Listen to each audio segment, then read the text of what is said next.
रूस ने खोला भारत से व्यापार के लिए नया कॉरिडोर। भारत की हुई बल्ले बल्ले, अब होगा बम्पर व्यापार। सड़क, रेल, समुद्र, हर जगह होगा भारत रूस का व्यापार। वहीं सीपैक पर भारत ने दी दुनिया को चेतावनी, अगर पाकिस्तान और चीन से जुड़े तो नहीं छोड़ेगा भारत। दोस्तों, इस समय रूस यूक्रेन युद्ध के कारण काले सागर से होकर गुजरने वाला व्यापारिक मार्ग ठप पड़ा हुआ है। इस रास्ते से पूरे यूरोप को यूक्रेनी अनाजों की सप्लाई की जाती थी। वहीं यूनाइटेड नेशन के साथ कई देशों ने काला सागर में रूस की नौसैनिक नाकेबंदी को लेकर चिंता भी जताई। इस बीच रूस के राष्ट्रपति व्लादिमीर पुतिन ने एक अलग व्यापारिक मार्ग को खोलने का ऐलान कर दिया है।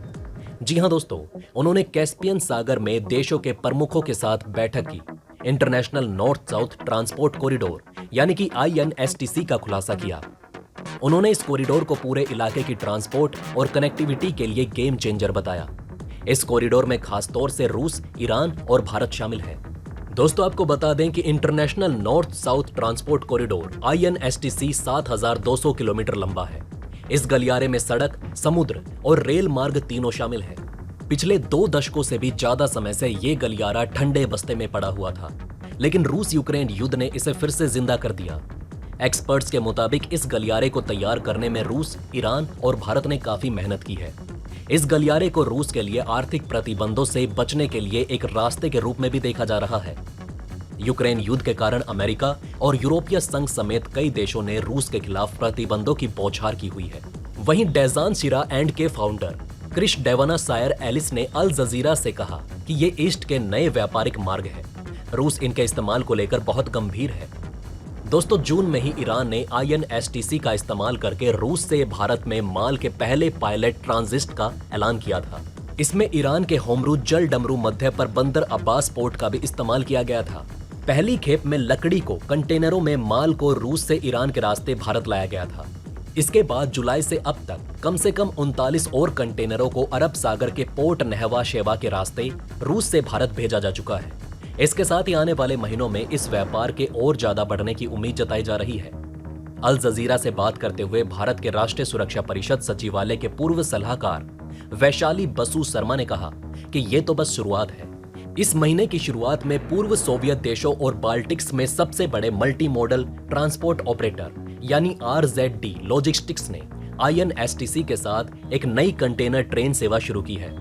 साल 2030 तक INSTC कॉरिडोर के जरिए हर साल तकरीबन 25 मिलियन टन माल ढुलाई करने का टारगेट रखा गया है। ये यूरेशिया, साउथ एशिया और खाड़ी के बीच कुल कंटेनर ट्रांसपोर्टेशन का 75% होगा। चलिए दोस्तों, अब आपको बताते हैं कि INSTC कॉरिडोर से भारत को क्या फायदा होगा। दोस्तों, INSTC के पीछे का तर्क सरल है। अभी तक भारत से रूस तक माल पहुंचाने के लिए व्यापारिक जहाजों को अरब सागर, लाल सागर और भूमध्य सागर को पार करना पड़ता है। इसके बाद पूरे वेस्ट यूरोप के चारों ओर जाना पड़ता है और आखिर में सेंट पीटर्सबर्ग पहुंचने के लिए बाल्टिक सागर से गुजरना पड़ता है। अब INSTC कॉरिडोर के खुलने से जर्नी के समय 40 से 60 दिनों से घटकर 25 से 30 दिन ही रह जाएगा। नया व्यापारिक रास्ता मिडल एशिया, कैस्पियन सागर, ईरान और आखिर में अरब सागर से होकर गुजरेगा, जिससे ट्रांसपोर्ट की लागत में 30% की कटौती होगी। इसके साथ ही भारत के लिए मार्ग INSTC कॉरिडोर व्यापार के अलावा रणनीतिक रूप से भी महत्वपूर्ण है। ये रास्ता भारत के कट्टर दुश्मन पाकिस्तान को दरकिनार करते हुए मिडल एशिया और अफगानिस्तान तक पहुंच प्रदान करता है। 2016 में भारत ने प्रधानमंत्री नरेंद्र मोदी की तेहरान यात्रा के दौरान ईरान के चाबहार पोर्ट के विकास के लिए $85 मिलियन के इन्वेस्टमेंट और $150 मिलियन के कर्ज का ऐलान किया था। भारत चाहता है कि INSTC कॉरिडोर में चाबहार पोर्ट को भी शामिल किया जाए। दोस्तों, इससे भारत का दूसरे दूर दराज के देशों के साथ व्यापार करना आसान हो जाएगा, खासकर रूस के साथ, जिसके साथ अभी तक भारत की रेल कनेक्टिविटी नहीं थी।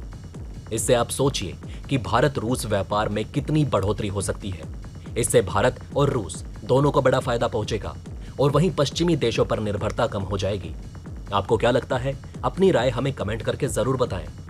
अब दोस्तों, जब यहां भारत ने रूस के साथ व्यापारिक संबंधों को मजबूती दे दी है, तो वहीं दूसरी खबर में भारत ने पाकिस्तान पर ऐसा प्रहार किया कि पाकिस्तान समेत चीन भी घबरा गया और भारत के सीपैक पर बयान देने के बाद अब पाकिस्तान ने भारत के बयान पर टिप्पणी की है, जिससे पाकिस्तान का डर साफ दिखाई देता है, क्योंकि भारत ने ऐसा कुछ कह दिया जिससे सीपैक में विस्तार होने पर खतरा मंडराने लगा है। एक तरह से कहा जाए तो भारत ने पाकिस्तान का इलाज कर दिया है। क्योंकि भारत ने सीपैक को लेकर एक ऐसा बयान दिया जिससे पाकिस्तान के पसीने छूट गए हैं। चलिए दोस्तों, जानते हैं कि भारत ने कैसे पाकिस्तान और चीन को निशाना बनाया और फिर अब पाकिस्तान ने इस पर क्या कहा। दोस्तों, भारत को लेकर पाकिस्तान हमेशा हमलावर रहता है। ऐसे में बीती रोज 26 जुलाई को पाकिस्तान ने चीन पाकिस्तान आर्थिक गलियारे को लेकर भारत पर निशाना साधा है। पाकिस्तान ने भारत के सीपैक रुख को निराधार और गुमराह करने वाला करार दिया। पाकिस्तान ने कहा कि अरबों डॉलर के गलियारे पर आक्षेप लगाने की कोशिश नई दिल्ली की असुरक्षा की भावना और ये वर्चस्ववादी एजेंडे के लक्ष्य को दर्शाती है।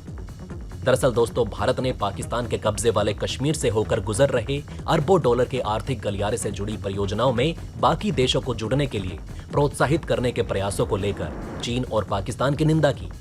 विदेश मंत्रालय के स्पोक्सपर्सन अरिंदम बागची ने कड़ी प्रतिक्रिया देते हुए कहा कि सीपैक के तहत इस प्रकार की गतिविधियां स्वाभाविक रूप से अवैध, अनुचित और अस्वीकार्य है। दोस्तों, आपको बता दें कि भारत ने कहा था कि अगर सीपैक में कोई भी नया देश शामिल होता है तो यह भारत की भौगोलिक संप्रभुता का उल्लंघन होगा। सीपैक इंफ्रास्ट्रक्चर प्रोजेक्ट्स का एक कलेक्शन है। 2013 से पूरे पाकिस्तान में इसका काम चल रहा है। शुरुआत में सीपैक की लागत 47 अरब डॉलर थी। हालांकि 2020 तक इसकी लागत बढ़कर 62 अरब डॉलर हो गई। नई दिल्ली ने इस प्रोजेक्ट की शुरुआत से ही इसका विरोध किया है, क्योंकि ये पाकिस्तान के कब्जे वाले कश्मीर के बड़े हिस्से से होकर गुजरता है।